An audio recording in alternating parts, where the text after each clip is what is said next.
Hi, Brett Yancey here, and we're going to review this Burrito Brothers case study from Chapter 6. This is in page 300 of my book, and what we're going to go over is when given a data set, and I like this format because it's a standard customer survey format. How can we get some takeaways from these results?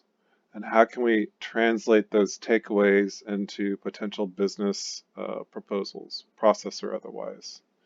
So let's get started. All right, so we have a lot of different variables here, and within your project, what I want you to do is look at all of them. Now today we're just going to look at like one or two, and I'm going to just give out some ad hoc suggestions, but within your project I want it to go into a lot more detail than we're going into right now. So having level set that, let's get started. So the first thing that I want to do is I want to get the data set that I want to focus on and just pull it out of there, right? It's a lot easier for me to work with data when I'm just looking at that data set and not 20 rows. And this becomes even more important when you have like thousands of rows of data, okay? So first thing we're going to do, we take this customer number. I'm just going to Control C it, right? Copy, and then I pasted it right here. The next thing that I did is I wanted to focus on two things. I wanted to focus on this main agreement, this main ingredient, and how this was interfacing with two different things.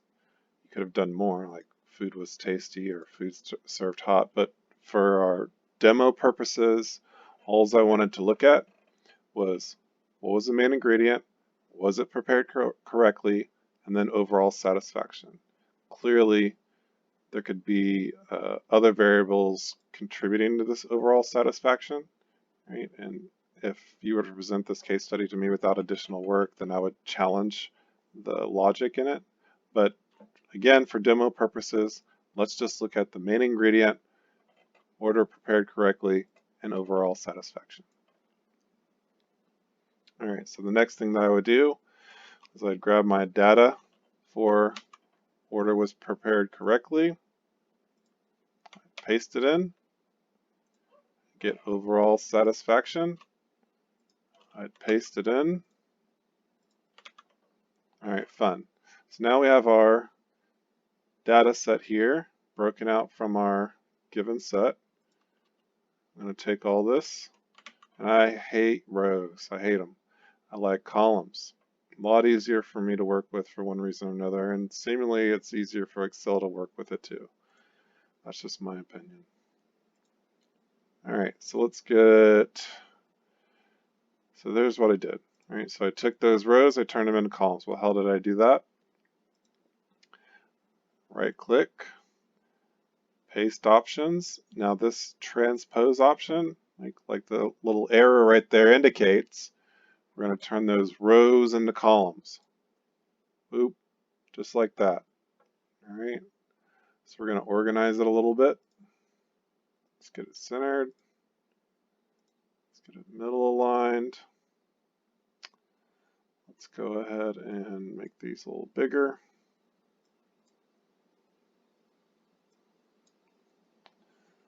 Give me some grid lines.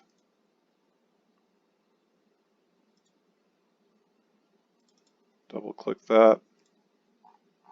Great. All right. So now you can see on my little practice data block that I was doing earlier, somehow I got all these numbers to become chicken, pork, beans, beef. All right. So to do that, all I'm going to do is I'm going to highlight the block of data that I want to change, because we don't want to change everything. We just want to change within this column these alphanumeric assignments. We want them to change from a numeral to what they actually are. Okay, so I'm going to press Control F. I'm going to look for all the ones. Then I'm going to replace all those ones with chicken. Replace chicken. Replace all. All the ones are chicken. 2, beef. 3, pork. 4, beans. Great. All right. So now we have customer number, main ingredient, order prepared correctly based on customer provided survey data, and then lastly, overall satisfaction. All right, so the next thing that I'm going to do is we're going to take this further. Now we're going to take this data block. We're going to create a pivot table, which is a great tool to know how to use. We're going to click Insert, Pivot Table, which is telling us our sheet and then row and columns. Okay, I want this in a new worksheet. Okay, great. Now we're given a list of fields to choose from. When we check these fields, what will happen is they'll flow down here. Sorry about that, my dog is very loud today. They'll flow down here and we can move them around further. So the main variable that I wanted to look at, right, was main ingredient.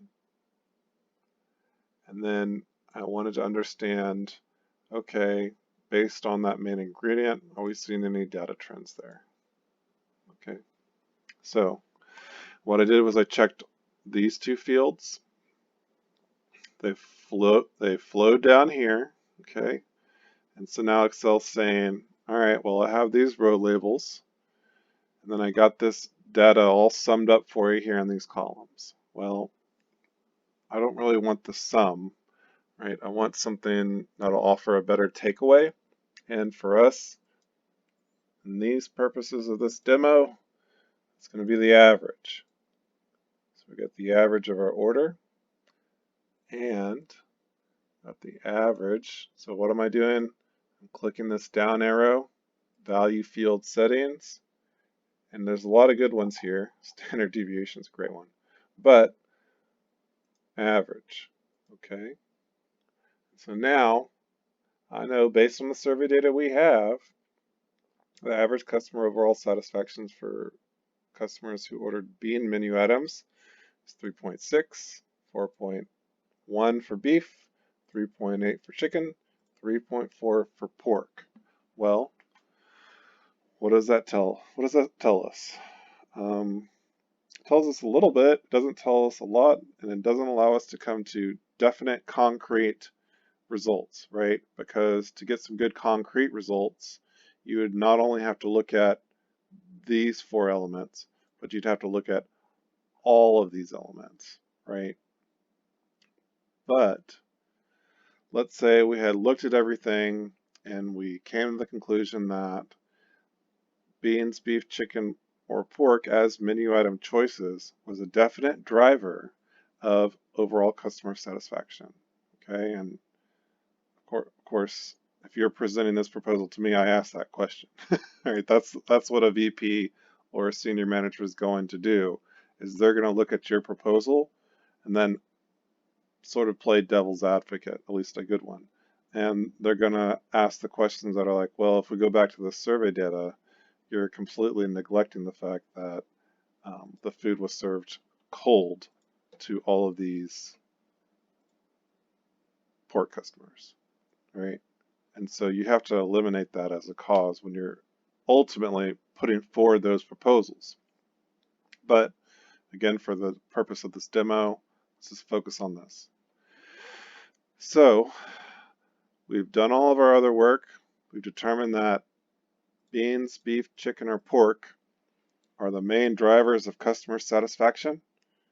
And how do we fix this, right? So how do you take these results and take away a proposal that you can give to your senior VP or your senior manager or whoever? Well, you can recommend more training for employees that are preparing pork items, right? Maybe we're spending so much time training the employees on beef preparation, we've neglected pork. Maybe our pork supplier is supplying us some really low-grade pork, um, and our beef supplier is supplying better pork. Maybe that was a conscientious decision that management made when they were doing their purchasing decisions, is to buy that low-grade pork. Um, and maybe they did not understand that this is really driving a lower satisfaction number for our pork menu item purchasers.